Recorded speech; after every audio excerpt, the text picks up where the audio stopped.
રાજકોટ આગકાંડમાં રાજ્ય સરકારે પોલીસ વિભાગ પર દંડો ઉગામ્યો છે। મહાનગરપાલિકાના વહીવટી વિભાગ પર પણ દંડો ઉગામ્યો, પરંતુ હજુ એક વિભાગના ઉચ્ચ અધિકારીઓ પર ઊની આંચ નથી આવી। રાજકોટ મહાનગરપાલિકાના ફાયર વિભાગના ઉચ્ચ અધિકારીઓ સામે કોઈ પણ પ્રકારની કાર્યવાહી કરાઈ નથી। રાજ્ય સરકારે જાણે કે રીતસર ફાયર વિભાગને ક્લીન ચીટ આપી હોય એમ દેખાઈ રહ્યું છે। પોલીસ વિભાગ ફાયર વિભાગને ખો આપી રહ્યું છે અને ફાયર વિભાગ પોલીસને ખો આપી રહ્યું છે, પરંતુ હકીકત એ છે કે આગ લાગે ત્યારે પહેલી જવાબદારી છે ફાયરની છે। એ જ જવાબદારી પ્રમાણે વારે તહેવારે નિયમિત રીતે લોકોની સલામતી માટેની જરૂરી ચકાસણી કરવાની જવાબદારી ફાયરની છે, પરંતુ ફાયર વિભાગને ટીઆરપી ગેમ ઝોન કેમ નજરમાં ના આવ્યું? શું ફાયર વિભાગના ઉચ્ચ અધિકારીઓને છેલ્લા 4 વર્ષથી આંખોમાં મોતિયો આવી ગયો કે શું? 4 વર્ષમાં આંખોમાં મોતિયો આવી ગયો કે શું ફાયર વિભાગે હપ્તા લઈને ટીઆરપી ગેમિંગ ઝોનને ગેરકાયદેસર ચાલુ રાખવા માટેની મંજૂરી આપી દીધી હતી? જો રાજકોટ મનપાના ફાયર વિભાગે ફાયર એનઓસી નહોતી આપી તો પછી ફાયર વિભાગના એક પણ અધિકારી કે કર્મચારીના ધ્યાને 3 માળનો ગેમિંગ ઝોન કેમ નજરે ના પડ્યો? એસી ઓફિસમાં બેસીને લાખો રૂપિયાનો પગાર લેનાર જવાબ આપે। શા માટે ફાયર વિભાગના ઉચ્ચ અધિકારીઓને ઘર ભેગા કરવામાં નથી આવ્યા? જનતાના ટેક્સમાંથી રોટલા તોડતા ભ્રષ્ટ અધિકારીઓ જરા જોઈ લે, જેમના ટેક્સમાંથી પગાર લીધો તે નિર્દોષને કેમ મરવા દીધા? ફાયર વિભાગે એનઓસી નહોતી આપી તો ગેમ ઝોન ચાલવા કેમ દીધો? શું ફાયર વિભાગને બાળકોના રમકડાની તપાસ માટે રાખ્યા છે? શું માત્ર મનોવૈજ્ઞાનિક સંતુષ્ટિ માટે ફાયર વિભાગ ચાલે છે? શું તપાસ ટીમ ફાયર વિભાગ પર 4 હાથ છે અને એટલે જ ફાયર વિભાગ પાસે સ્વયં સંજ્ઞાન લઈને તપાસ કરવાની સત્તા છે? એટલું જ નહીં, લોકોની સલામતી માટેની જરૂરી સુવિધાઓ ન હોય તો ફાયર વિભાગ જે તે સ્થળને સીલ કરી શકે છે, પરંતુ છેલ્લા 4 વર્ષમાં રાજકોટ મહાનગરપાલિકાના ફાયર વિભાગે માત્ર મફતનો પગાર લીધો છે। શું કોઈ બોમ્બની ફેક્ટરી નાખી દે તો પણ કનેક્શન આપશો? આ સૌથી ગંભીર સવાલ છે। મંજૂરીની તપાસ વગર કેવી રીતે ગેમ ઝોનને આ કનેક્શન મળી ગયું? ફાયર વિભાગ અને પીજીવીસીએલ વિભાગ સામે કડક કાર્યવાહી ક્યારે? આ સૌથી મોટો સવાલ ઝી 24 કલાક પૂછી રહ્યું છે કે 4 વર્ષમાં એક પણ વાર ફાયર વિભાગનો કોઈ અધિકારી કે કર્મચારી ટીઆરપી ગેમ ઝોનમાં તપાસ કરવા માટે ન ગયો। 48 મહિના સુધી પગાર લીધો પણ કામ ન કર્યું। ફાયર વિભાગના ભ્રષ્ટ બાબુઓને કોણ બચાવી રહ્યું છે? આ સૌથી મોટો સવાલ છે। એસી ચેમ્બરમાં બેસીને લોકોની સલામતીની મોટી મોટી વાતો કરતી ફાયર અધિકારી જવાબ આપે કે 28 લોકો જીવતા સળગી ગયા, તેમના જીવનની સુરક્ષા માટે તમે છેલ્લા 4 વર્ષમાં કયા પગલાં લીધા? શું કોઈ સામેથી મંજૂરી માંગવા આવે તો જ તમે મંજૂરી આપો? એટલે તમારી નોકરી છે, આ તમારી નોકરી છે, કોઈ આવે ત્યારે જશો? જો આવી નોકરી માટે જ તમને સરકારે રાખ્યા છે તો પછી જ્યાંથી હપ્તો ન આવે ત્યાં તમે સામે ચાલીને તપાસ માટે કેમ નીકળી પડો છો? જવાબ આપે ભ્રષ્ટ સરકારી તંત્ર કે શા માટે ફાયર વિભાગને રીતસર બચાવવામાં આવી રહ્યું છે। સ્પષ્ટપણે દેખાઈ રહ્યું છે કે ફાયરના ઉચ્ચ અધિકારીઓ જવાબ આપે કે કેમ 28 લોકોનો ભોગ લેવાયા પછી તેઓ પોતાની જવાબદારી સ્વીકારવાના બદલે પોલીસ વિભાગને ખો આપી રહ્યા છે।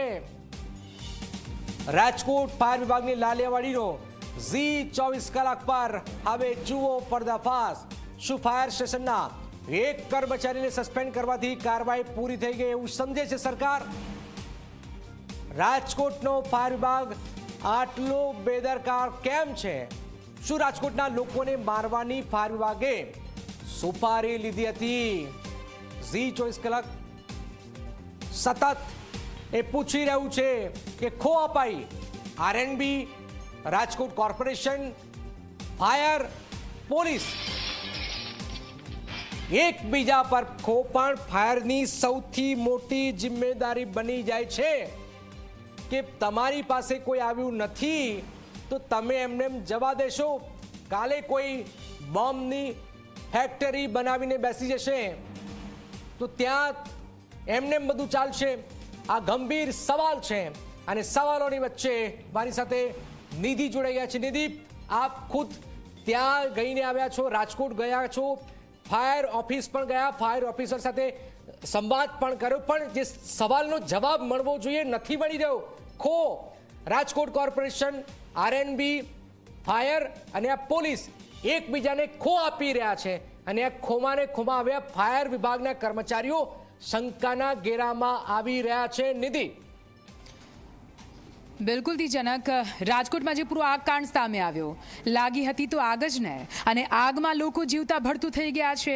28 લોકોનો ભોગ લેવાયો છે. સત્તાવાર આંકડો 28નો આપવામાં આવ્યો છે. ત્યાં આગળ શું થયું શું નહીં કંઈ નથી ખબર. મોત થયા છે એ ખબર છે, ને મોત શેના કારણે થયા છે? આગ લાગવાના કારણે થયા છે. જે કાર્યવાહી કરવામાં આવી એમાં 7 અધિકારીઓને સસ્પેન્ડ કરવામાં આવ્યા, જેમાંથી એક નાનકડો ફાયર અધિકારી પણ છે જેનું નામ રોહિત વિગુરા છે, ફાયર ઓફિસર છે રાજકોટનો, જેના ભાગમાં એ જે કાલાવડ રોડનો જે એરિયા છે આવતો હતો કે ત્યાં તેને તપાસ કરવા માટે જવું પડતું, પરંતુ એ નહોતો ગયો, એટલા માટે આની વિરુદ્ધ કાર્યવાહી કરવામાં આવી. પણ આપણે કહીએ છીએ ને કે નાના મોટા માથા અને નાની માછલીઓ, તો અહીંયા નાની માછલી લાગી રહ્યું છે.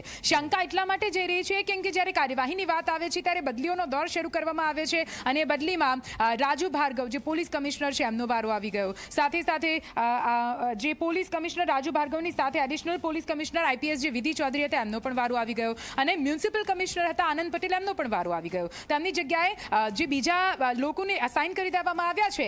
પણ આ જે પૂરી કાર્યવાહી કરવામાં આવી, કાર્યવાહીમાં ફાયરનું કોઈ મોટું માથું કેમ નથી દેખાતું એ સવાલ ઉઠે. કેમ કે જ્યારે કોઈ ભૂકંપ આવે છે અથવા કોઈ હોનારત સર્જાય છે, કોઈ બિલ્ડિંગ પડી ગઈ છે, તો ત્યાં આપણે માર્ગ અને મકાન વિભાગના જે પણ અધિકારીઓ એમની ઉપર જવાબદારી ઢૂંઢીએ અને એ લોકો જવાબદારી સ્વીકારે પણ ખરા. જ્યારે પણ કોઈ રમખાણું ફાટી નીકળે છે અથવા એવી કોઈ સિચ્યુએશન ક્રિએટ થાય છે, એ વખતે પોલીસ ઉપર આવે ને પોલીસ પણ એ વખતે માને અને જવાબદારી સ્વીકારતા એ લોકો કાર્યવાહી પણ કરે. પણ અહીંયા તો આગ લાગી છે ને, એટલા માટે જ અહીંયા શંકાની સોય આ જે ફાયર વિભાગ છે એમના પર ઉઠે છે કે અહીંયા જે એક બાદ એક કાર્યવાહી કરવામાં આવી રહી છે, તો ફાયર વિભાગમાંથી, કેમ કે સૌથી મોટી જવાબદારી તો એમની જ બને છે, તો ફાયર વિભાગમાંથી કોઈ કેમ અત્યાર સુધી કાર્યવાહી, એવી કોઈ મોટી કાર્યવાહી નથી કરવામાં આવી. અને એટલા માટે ઝી 24 કલાક આ તમામ સવાલ ઉઠાવી રહ્યા છે. કેમ કે જ્યારે પણ કોઈ આગની ઘટના બને છે, ગમે ત્યાં કેમ ના હોય, અને આ ભલે મનોરંજન માટેનો ઊભો કરવામાં આવેલો એક શેડ હોય, 3 માળનું આખું સ્ટ્રક્ચર હતું. શું 4 વર્ષથી 2021 આ સ્ટ્રક્ચર ત્યાં ઊભું હતું તો કોઈને ના દેખાયું? ત્યાં આગળ આટલા બધા લોકો મનોરંજન માટે પહોંચતા હતા, જ્યાં નાના ભૂલકાઓથી લઈને મોટેરાઓને બની શકે કે આ ફાયર વિભાગમાં જે પણ અધિકારીઓ છે એમના પરિવારના લોકો પણ ત્યાં પહોંચ્યા હશે. એમને ખબર નહોતી કે આ પ્રકારે અહીંયા આગળ આ તમામ જે ગેમ ઝોન છે અને આ પ્રકારે મનોરંજન માટે અલગ અલગ વ્યવસ્થાઓ ધમધમી રહી છે. જ્યારે આપણે એમની સાથે વાત કરવા માટે પહોંચ્યા છીએ, રાજકોટના ફાયર વિભાગના સુપ્રિન્ટેન્ડન્ટ ખેર સાહેબ હતા, એમની સાથે અમે વાતચીત કરી ત્યારે તેમણે સ્પષ્ટતા આપી કે પોલીસ અધિકારીઓ દ્વારા, પોલીસ વિભાગ દ્વારા જે નિવેદન આપવામાં આવ્યું હતું કે પીડબ્લ્યુડી અને ફાયર વિભાગની તેમના અભિપ્રાય સાથે, એમના પોઝિટિવ અભિપ્રાય સાથે અમે મંજૂરી આપી છે. પણ આપણે જ્યારે એ મુદ્દે સવાલ કરવા માટે ફાયર વિભાગમાં પહોંચ્યા ત્યારે એમની સ્પષ્ટતા હતી. તેમનું કહેવું હતું કે અમે સ્પષ્ટતા કરી રહ્યા છીએ, અમે કોઈના પર આરોપ નથી લગાવી રહ્યા, અમે સ્પષ્ટતા કરી રહ્યા છીએ કે ટીઆરપી ગેમ ઝોનના નામે 2021 થી લઈને અત્યાર સુધી અમારી જોડે કોઈ કાગળ નથી આવ્યું કે અમારી જોડે કોઈ રજૂઆત, કોઈ અરજી નથી આવી કે અમારે ફાયર એનઓસી જોઈએ છે. એટલે એમણે પોતાની સ્પષ્ટતા કરીને એમણે આ પૂરા ભરેલા તળાવમાંથી તેઓ કોરા નીકળી ગયા કે ભાઈ અમારો આમાં કોઈ દોષ નહીં. પણ એ લોકો ભલે કહેતા હોય કે એમનો કોઈ દોષ નથી, એમની કોઈ ભૂલ નથી, પણ ભૂલ સૌથી મોટી એમની છે. કેમ કે અહીંયા આગ લાગી છે, અહીંયા આટલા લોકો જીવતા ભડતું થયા છે. આપણે પહેલેથી કહ્યું હતું કે આ તો સાંજનો સમય, બપોરે આગ લાગી, સાંજનો સમય હતો, તો આજે જે જાનહાનિ થઈ છે આનાથી વધારે મોટી થઈ શકતી હોત. આગ લાગી છે એટલે સૌથી મોટી જવાબદારી ફાયર વિભાગની થાય છે. એ આખા રાજકોટમાં કે આખા ગુજરાતમાં ગમે ત્યાં આગ કેમ ના લાગી હોય? 4 વર્ષથી જો આટલું મોટું ગેમ ઝોન એ જમીન પર ધમધમી રહ્યો હતો, શું એમની આંખો બંધ હતી અથવા એમના આંખો પર રૂપિયાના ઢગલા મૂકી દેવામાં આવ્યા હતા? આ સવાલ ઉઠે છે. આ મોટી શંકા છે. ભલે તે લોકો સ્પષ્ટતા કરે, ગમે તેટલી તેઓ વાતો કરે, ગમે તેટલા વાયદા અને ગમે તેટલી ખો આપે, પણ ખોના પરિણામે આખરે શંકાની સોય જનતા દ્વારા તો એમના પર જ ઉઠવાની છે. કેમ કે તે લોકો કહી રહ્યા હતા કે કદાચ 2 દિવસ પછી, 5 દિવસ પછી, અઠવાડિયા પછી જો કદાચ આ પ્રકારની કોઈ ઘટના બની હોત તો એ વખતે સ્પ્રિંકલરથી લઈને તમામ જે ફાયરના જે પણ સાધનો છે ત્યાં પ્રોપર રીતે મળી આવત. કેમ કે હવે ત્યાં આગળ કામગીરી ચાલી રહી હતી. તો સવાલ અહીંયા એ પણ ઉઠે છે કે હવે આ કામગીરી ચાલી રહી તેનો મતલબ શું? એટલે કે 4 વર્ષ સુધી કોઈ ગેમ ઝોન ચાલે છે અને પછી તમારે એની માટેનું જે પણ કામગીરી છે એ કરવાની છે, એ પણ એક તપાસનો વિષય બને છે. એટલે જનક એક વાત સમજવી રહેશે કે અત્યારે ભલે ખો આપવામાં આવી રહ્યા હોય, કહેવાય છે કે